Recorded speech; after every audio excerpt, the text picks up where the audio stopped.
नमस्कार मित्रों, माँ परमाणी क्लासेज में आप सभी का स्वागत है। और मैं आज से वैसे तो मैं कल से राजस्थान जी के पढ़ाऊँगा, लेकिन आज सुभाष चंद्र बोस की जयंती है और वो मेरे आइडियल और आप सबके आइडियल रहे, तो मैं सुभाष चंद्र बोस के जीवन के बारे में कुछ आपको बताऊँगा। उनके जीवन के व्यक्तित्व के थोड़ा प्रकाश डालेंगे और उसके बाद हम कल से राजस्थान जी के या आप जो पढ़ना चाहते हो उसके बारे में हम क्लास स्टार्ट कर देंगे, जो आप मुझे कमेंट में बता देना। ठीक है, हम सुभाष चंद्र बोस के बारे में पढ़ते हैं उससे पहले मैं अपना इंट्रोडक्शन दे देता हूँ। मेरा नाम अरविंद सिंह है और मैं आपके लिए राजस्थान जीके की क्लास आगे से लूँगा, और उसके अलावा यदि मुझे जो उचित लगेगा, जो आपके लिए सही हो सकता है, मैं उसकी भी क्लास लेने के लिए तैयार हूँ, जो आप मुझे बताते रहना टाइम टाइम पे। सबसे पहले हम बात करें सुभाष चंद्र बोस।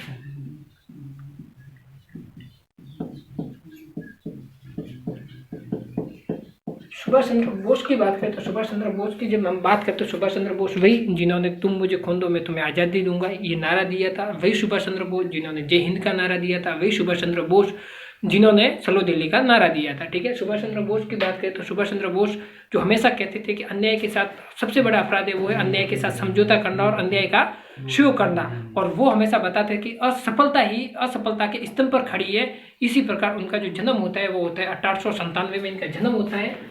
1897 में क्या होता है, इनका जन्म होता है। 1897 में इनका जन्म होता है, वो कहाँ पे होता है, कटक। कटक कहाँ पे पड़ता है, उड़ीसा में। ठीक है, तो कटक उड़ीसा में पड़ता है, वहाँ पे इनका क्या होता है, जन्म होता है। इनके जो पिता थे वो भी एक जाने माने वकील थे, लेकिन बात ये निकल के आती कि ये सर क्रांतिकारी में कब आए। जब क्रांतिकारी की बात करते ये जो क्रांतिकारी में आने का इनका जो डिसीजन था वो था जलियांवाला बाग हत्याकांड।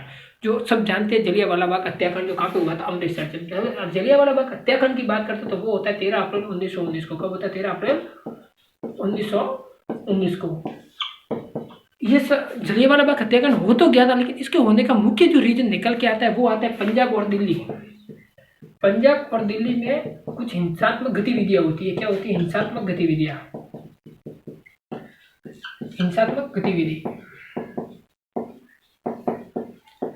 हिंसात्मक गतिविधियों की बात करें तो इन हिंसात्मक गतिविधियों को देखकर उस समय जो भारत का जनरल था उनका नाम था जनरल डायर, और जनरल डायर द्वारा भारत के दो प्रमुख क्रांतिकारी नेता जिनका नाम था सत्यपाल और सैफुद्दीन, उन दोनों को गिरफ्तार कर लिया जाता है। तो किनको गिरफ्तार कर लिया जाता है, इनके द्वारा जो गिरफ्तार कर लिया जाता है वो कर लिया जाता है सैफुद्दीन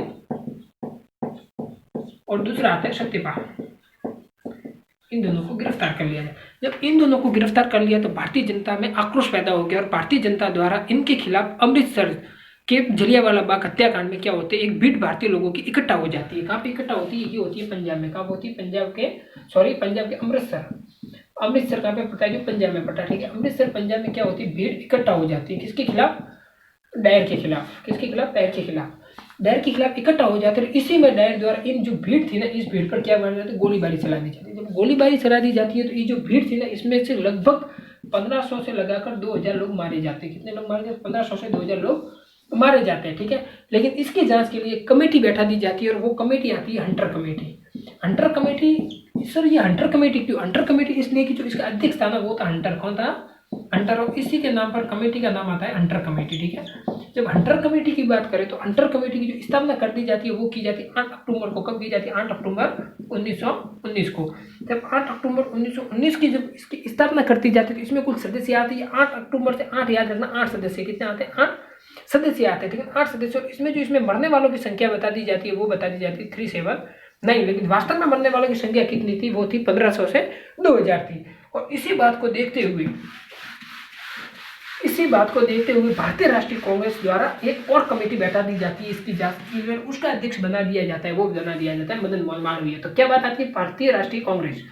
जब भारतीय राष्ट्रीय कांग्रेस की बात करें तो भारतीय राष्ट्रीय कांग्रेस द्वारा अपने स्तर पर एक समिति बता दी जाती है, उसका जो बना दिया जाता है अध्यक्ष को बना दिया जाता है मदन मोहन मालवीय। किसको, मदन मोहन मालवीय। जब मदन मोहन मालवीय के बारे में हम थोड़ा बहुत जाने तो मदन मोहन मालवीय कौन थे। मदन मोहन मालवीय आप सबको नाम पता होगा, बनारस हिंदू विश्वविद्यालय जिन्हें BHU के नाम से जाना जाता है। जो राजस्थान के विद्यार्थी उनको तो अच्छे तरीके से पता होगा कि उन्होंने बीकानेर वंश पढ़ा होकर बीकानेर वंश के जो अंतिम राजा थे महाराजा गंगा सिंह, जिन्होंने राजस्थान का भागीरथ कहा जाता है, राजस्थान में गंगा नहर लाई थी 1927 में। BHU विश्वविद्यालय की इन्होंने क्या की थी, स्थापना की थी। ठीक है, और BHU विश्वविद्यालय में सबसे पहले जो बात आती है वो आती है फरवरी 1914 में। महात्मा गांधी, जो महात्मा गांधी थे ना, महात्मा गांधी द्वारा जो सबसे पहले सार्वजनिक उपस्थिति दी गई थी वो कहाँ पे दी थी? DHU विश्वविद्यालय में। लेकिन हम इन बातों को इतना डीपली न जाके हम सुभाष चंद्र बोस पे लौटते और सुभाष चंद्र बोस के बारे में हम व्यवस्थित बातें करते हैं, ठीक है। तो सुभाष चंद्र बोस की बात करें तो 1897 में इनका जन्म हो गया था जलियांवाला बाग हत्याकांड में। लेकिन वास्तव में इनकी जो अच्छी से कहानी स्टार्ट होती है वो होती है सुभाष चंद्र बोस और आजाद हिंद फौज। इसके अलावा फॉरवर्ड ब्लॉक पढ़ेंगे, इसके अलावा इन्होंने जो नारे दिए थे। तो सबसे पहले हम स्टार्ट करते हैं सेकेंड वर्ल्ड वॉर। और सेकेंड वर्ल्ड वॉर के दौरान ये हुआ था 1939 में। कब? तो 1939 से 1944 के मध्य चला था। 1939 से 1944 के मध्य सेकेंड वर्ल्ड वॉर चला था। लेकिन सुभाष चंद्र बोस को क्या कर लिया जाता है? गिरफ्तार। क्या कर लिया जाता है? गिरफ्तार करके कहाँ पे लेते हैं? कलकत्ता में क्या कर लिया जाता है? नजरबंद। नजरबंद कहाँ पे कर लिया जाता है? कलकत्ता में इन्हें नजरबंद कर लिया जाता है। कलकत्ता में इन्हें नजरबंद कर लिया जाता है। लेकिन यहाँ से ये कहाँ पे चले जाते? पेशावर। कहाँ पे चले जाते? पेशावर। वर्तमान में कहाँ पे पड़ता है? पेशावर पाक में पड़ता है। पेशावर पंजाब, जो पाक का एक राज्य आता है, ठीक है। पेशावर पंजाब चले जाते हैं। पेशावर पंजाब में जिस नाम से जाते हैं उनका नाम होता है जियाउद्दीन पठान। क्या नाम है? जियाउद्दीन पठान। क्योंकि ये अपने नाम से जाएंगे तो लोगों को पता चल जाएगा और अंग्रेजों को पता चल जाएगा, तो पुनः गिरफ्तार कर लिया जाएगा या कुछ भी सजा दी जा सकती है। इसी के कारण ये जियाउद्दीन पठान के नाम से कहाँ पे चले जाते? पेशावर पंजाब चले जाते। और पेशावर पंजाब से ये काबुल चले जाते। कहाँ पे चले जाते? काबुल। काबुल कहाँ पे पड़ता है? काबुल वैसे वास्तव में जो अब पड़ता है वो पड़ता है अफगान में। कहाँ पे पड़ता है? अफगान। अफगान से याद रखना, अफगानिस्तान में। कहाँ पे पड़ता है? अफगानिस्तान में। और यहाँ से ये चले जाते हैं रूस। कहाँ पे चले जाते हैं? रूस। ये जो पूरी कालक्रम जो घटना घटती है ना, ये जो जाते हैं पठान पेशावर चले जाते हैं, उसके बाद रूस चले जाते हैं, ये पूरी घटना आती है। ये आती है जनवरी 1941 की।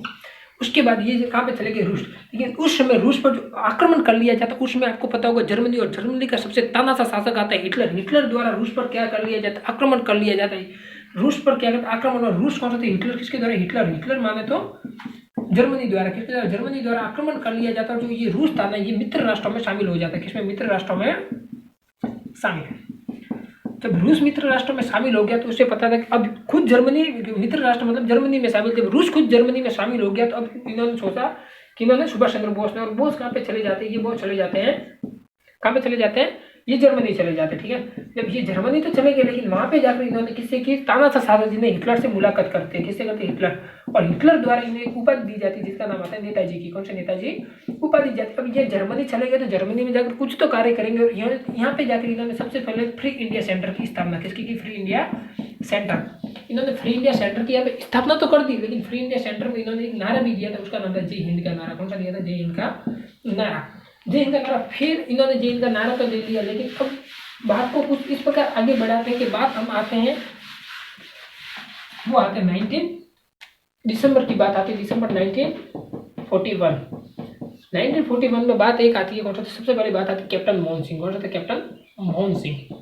और कैप्टन मोहन सिंह की बात करें, वैसे सब जानते हैं कि सुभाष चंद्र बोस और आजाद हिंद फौज, जब भी आजाद हिंद फौज का नाम आता है हम सुभाष चंद्र बोस सीधे दिमाग में आ जाता है कि सुभाष चंद्र बोस ने इसकी स्थापना की होगी। लेकिन ऐसा बिल्कुल नहीं है। इनकी जो वास्तव में स्थापना की थी वो की थी कैप्टन मोहन सिंह ने। लेकिन इसका जो एक अधिवेशन होता है वो होता है 1943 में अधिवेशन होता है। और ये अधिवेशन कहाँ पे होता है? ये जो अधिवेशन होता है ना 1943 का, ये अधिवेशन होता है सिंगापुर में। कहाँ पे होता है? सिंगापुर में।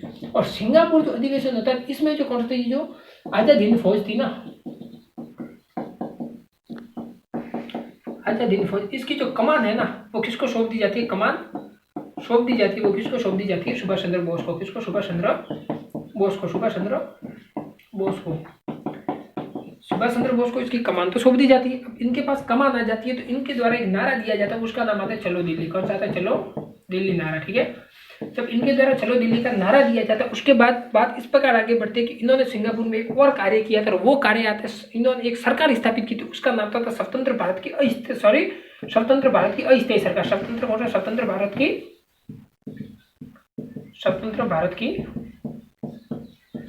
अस्थायी, इन्होंने स्वतंत्र भारत की अस्थायी सरकार का गठन किया था। और इसमें जो शो किया था वो जापान द्वारा, जर्मनी द्वारा, इन सभी के द्वारा इनके क्या किया था? शो किया था, ठीक है। बात फिर इस प्रकार आगे बढ़ती कि 1943 में ही ये कहाँ पे चले जाते हैं? मलेशिया। कहाँ पे चले जाते हैं? मलेशिया।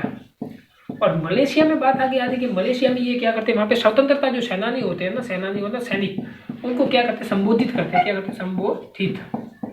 ये संबोधित करते हो। इसी संबोधन में उनका एक फेमस जो करती चलती है, जो आजकल सबको सबके जुबा पे होती है, जो कोटा बच्चा पढ़ता है उन सभी के जो स्टूडेंट है उनके तो जुबा पे हमेशा ये पानी हुए, उन्होंने हर इंसान ने ये बात सुनी है। वो आती है तुम मुझे खून दो मैं तुम्हें आजादी दूंगा। तुम मुझे खून दो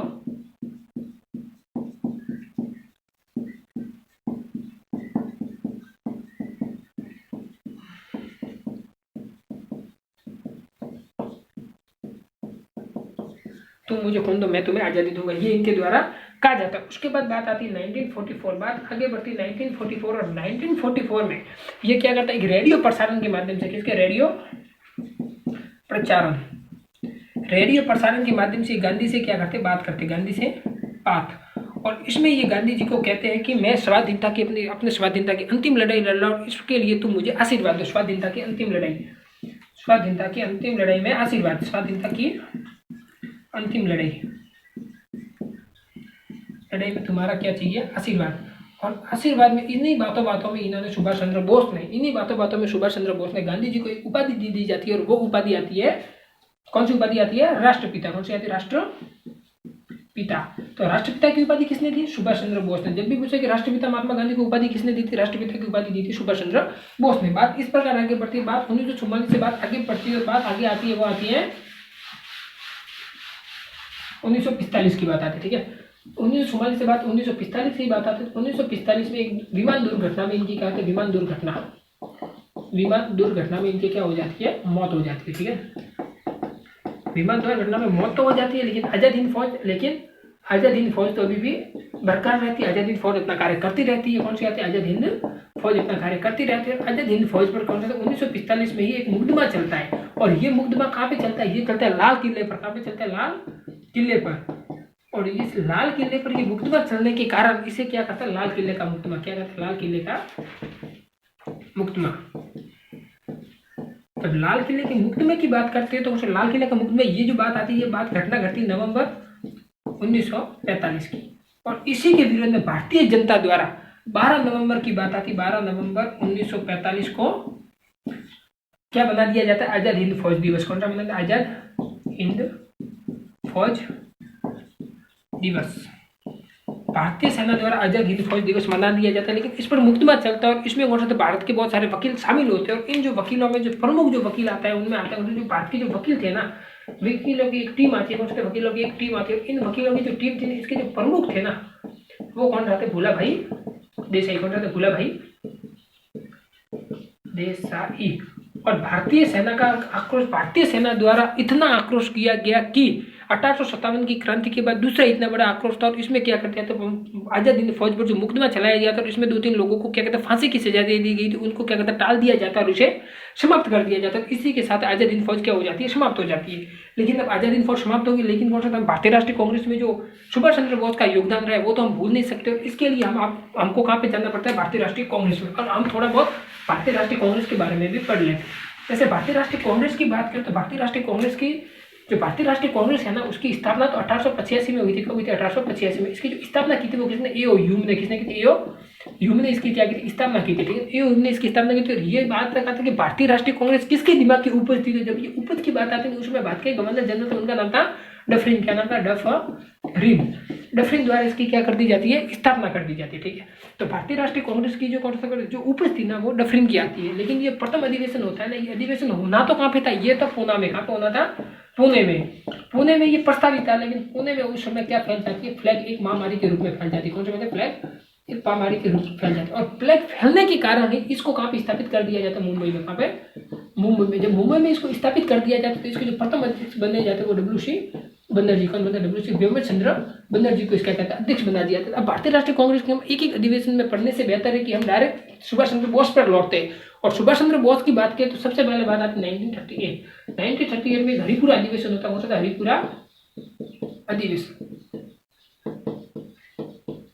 हरिपुरा अधिवेशन। और इसकी जो अध्यक्षता की जाती है वो किसके द्वारा की जाती है, अध्यक्षता की जाती है वो की जाती है बोस द्वारा इसकी क्या करती जाती है, सुभाष चंद्र बोस द्वारा अधिवेशन की अध्यक्षता कर दी जाती है। और इसी में जो देशी रियासतें थी ना,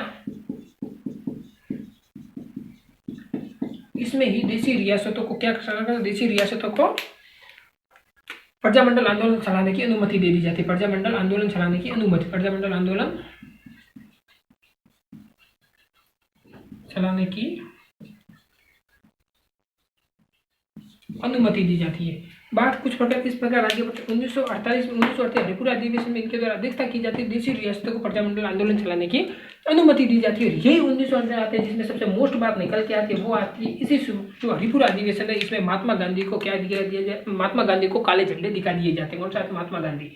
और महात्मा गांधी को क्या दिखा दिए जाते हैं, काले झंडे, ठीक है, काले झंडे इन्हें दिखा दिए जाते हैं। बात 1939 की आती है, बात 1939 का अधिवेशन आता है, मतलब और 1939 का अधिवेशन, हालांकि 1939 का अधिवेशन पढ़ते तो बहुत सारी किताबों में ये सुनने को मिलता है कि जो इसकी अध्यक्षता है वो पीटाबी सीतारमैया द्वारा की गई थी, लेकिन वास्तव में इसकी कहानी क्या थी वो हम समझते हैं।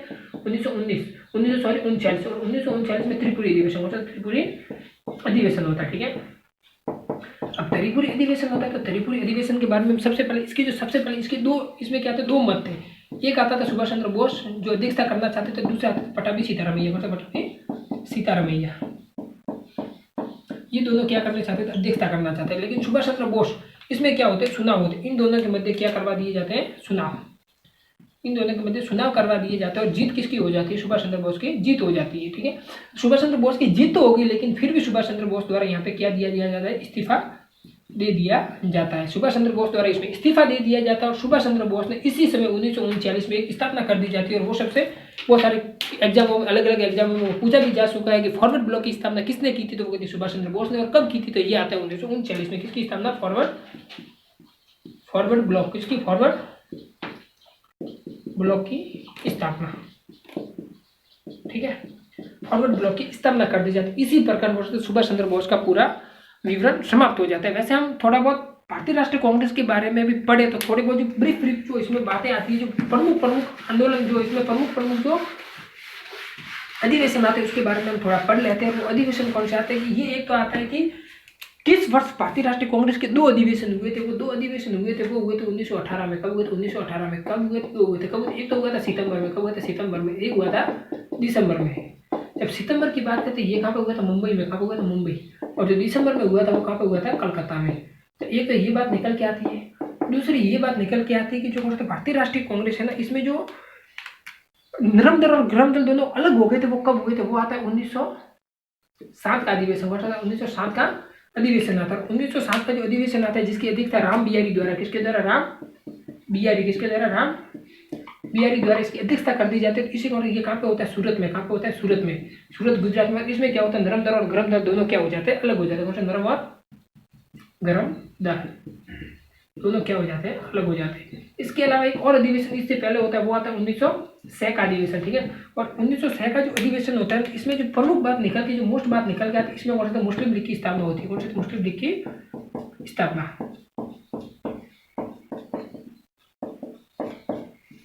स्थापना इसकी तो बात करते हैं कि मुस्लिम लीग की स्थापना किसके द्वारा की गई थी। तो मुस्लिम लीग की जो स्थापना की थी वो की थी आगा खां, किसके द्वारा, आगा खां तरते और मोहसिन खां, किसके द्वारा, मोहसिन खां द्वारा, ठीक है। मोहसिन खां द्वारा इसकी स्थापना कर दी जाती है। उसके बाद अगली बात आती है, वो आती है 1917 का अधिवेशन। 1917 का अधिवेशन कहाँ पे होता है, कलकत्ता में। कहाँ पे होता है, कलकत्ता में। और ये कलकत्ता में जो 1917 का अधिवेशन होता है ना, इसमें क्या कर दिया जाता है, इसकी वैसे कलकत्ता में जो अधिवेशन होता है इसकी जो अध्यक्षता बनाई जाती है वो एनी बेसेंट को, किसको बनाया जाता है, एनी बेसेंट। और एनी बेसेंट वही जो भारतीय राष्ट्रीय कांग्रेस की प्रथम महिला अध्यक्ष बनती है, प्रथम महिला अध्यक्ष, ठीक है। जो मूलतः कहाँ की थी, मूलतः लंदन में इनका जन्म हुआ था। कहाँ पे हुआ था, लंदन में इनका जन्म हुआ था। 1893 में ये क्या कहाँ पे आई थी, भारत आई थी, ठीक है। उसके बाद 1917 का जो अधिवेशन आता है, उसके बाद अगला अधिवेशन आता है, वो आता है 1928 का अधिवेशन। और 1928 के से पहले हम 1924 का अधिवेशन पढ़ रहे थे। 1924 का जो अधिवेशन होता है वो होता है बेलगाम अधिवेशन। होता है बेलगाम अधिवेशन, जिसकी अध्यक्षता किसने की थी, गांधी द्वारा। किसके द्वारा, गांधी। और ये भारतीय राष्ट्रीय कांग्रेस का एकमात्र पहला अधिवेशन था जिसमें महात्मा गांधी, एकमात्र मतलब पहला बोलो या एकमात्र बोलो, जिसमें गांधी द्वारा क्या की गई, अध्यक्षता की गई थी। उसके बाद 1924 से हम आगे बढ़ते तो भारतीय राष्ट्रीय कांग्रेस का एक अधिवेशन आता है, वो आता है 1928 का अधिवेशन। कौन सा आता है, 1928। जब 1928 के बारे में हम पढ़ते हैं ना, 1928 का अधिवेशन, 1928 का अधिवेशन है ना, वो कहाँ पे हुआ था, ये हुआ था कानपुर में। कहाँ पे हुआ था, कानपुर में। और इसकी जो अध्यक्षता की थी वो किसने की थी, सरोजिनी नायडू। किसने की थी, सरोजिनी नायडू द्वारा। और सरोजिनी नायडू वही आती है, सरोजिनी नायडू वही है जो भारतीय राष्ट्रीय कांग्रेस की पहली महिला अध्यक्ष। आपको अभी मैंने बताया कि भारतीय राष्ट्रीय कांग्रेस की जो पहली अध्यक्ष बनी थी ना, वो तो बनी थी सरोजिनी नायडू, जो 1917 के कलकत्ता अधिवेशन में बनी थी। लेकिन भारतीय राष्ट्रीय कांग्रेस की जो पहली महिला अध्यक्ष बनी थी ना, वो बनी थी 1928 में कानपुर अधिवेशन में। कौन बनी थी, सरोजिनी नायडू। इन्हें कहते भारतीय राष्ट्रीय कांग्रेस की प्रथम महिला अध्यक्ष, प्रथम भारतीय महिला अध्यक्ष, प्रथम भारतीय महिला अध्यक्ष, ठीक है। पहली भारतीय महिला अध्यक्ष। उसके बाद अगली बात इस प्रकार आगे बढ़ती है कि उसके बाद अगला जो अधिवेशन होता है वो होता है 1930 का अधिवेशन। 1930 का कौन सा अधिवेशन था, 1930 का, सॉरी 29 का, और 1929 का अधिवेशन होता है कौन सा, तो 1929 का अधिवेशन। और ये कहाँ पे होता है, लाहौर में। कहाँ पे होता है, लाहौर में, जिसकी अध्यक्षता किसने की थी, जवाहरलाल नेहरू ने। ठीक है, किसने की थी, जवाहरलाल नेहरू। इसमें सबसे पहले क्या था, स्वाधीनता की मांग की गई थी। इसकी स्वाधीनता की, पूर्ण स्वाधीनता की, इसकी पूर्ण स्वाधीनता की, इसमें पूर्ण स्वाधीनता की मांग की थी। इसी पर 1929 में रावी नदी के तट पर तिरंगा सर्वप्रथम क्या बनाया गया था, सर्वप्रथम तिरंगा क्या फैलाया गया था, तिरंगा, कौन सा तिरंगा फहराया गया था, क्या फहराया गया था, तिरंगा। उसके बाद 1929 के बाद जो अगली बात बढ़ती है वो आती है 1937 का अधिवेशन, 1937 का। और ये कहाँ पे हुआ था, फैजपुर। कहाँ पे हुआ था, फैजपुर अधिवेशन, फैजपुर अधिवेशन, फैजपुर अधिवेशन। इसकी जो अध्यक्षता की थी वो किसने की थी, JL नेहरू, मतलब जवाहरलाल नेहरू ने। जवाहरलाल नेहरू ने करती है, लेकिन इसमें जो मोस्ट बात निकल के ये आती है कि वो बात ये निकल के आती है कि ये भारतीय राष्ट्रीय कांग्रेस का पहला ऐसा अधिवेशन था जो गांव में हुआ था। कहाँ पे हुआ था, गांव में होने वाला यह प्रथम अधिवेशन। ठीक है, गांव में होने वाला ये प्रथम अधिवेशन था। उसके बाद एक जो बात इसमें निकल के आती है कि भारतीय राष्ट्रीय कांग्रेस का आजादी के बाद जो पहला अधिवेशन हुआ था वो कहाँ पे हुआ था, वो हुआ था 1938 में। कहाँ पे हुआ था, 1938 का जो अधिवेशन था, जो 1938 का, 1938 में तो आजाद भी नहीं हुआ था, 1947 में आजाद हुआ था, 1948 का अधिवेशन। और 1948 का अधिवेशन था वो कहाँ पे हुआ था, जयपुर में। कहाँ हुआ था, जयपुर में। ठीक है ना, ये आजादी के बाद पहला अधिवेशन था। ये भारतीय राष्ट्रीय कांग्रेस के बारे में जो मोस्ट बातें थी वो मैंने आपको बता दी। सुभाष चंद्र बोस के बारे में बता दी, सुभाष चंद्र बोस ने जिनकी अध्यक्षता की थी वो भी बता दी।